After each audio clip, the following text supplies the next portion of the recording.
Ayan nga guys, dahil sa sobrang baba ng dugo ko, bumagsak talaga. Kailangan ko kumain ng balot. Sabi ng mga matatanda ay, ang balot daw ay pampahay blood. Matetesting natin, masusubukan natin kung totoo ngayon sa amin nila. Pero madalas ang dami ko na high blood. Pag kumakain ng balot, lalong na high blood. Sakit daw sa batok. Kaya ito tinesting ko, 2 balot na yan.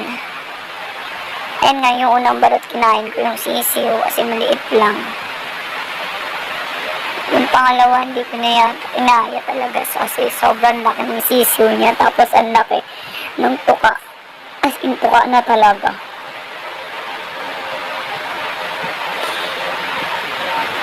Ang sarap nga ng suka dyan.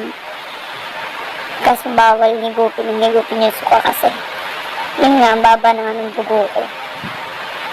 Siniwan ko yung pinakamatigas, yung parang bato ba yun? Yun nga, yun yung pinakalas. Yun yung favorite ko sa balot.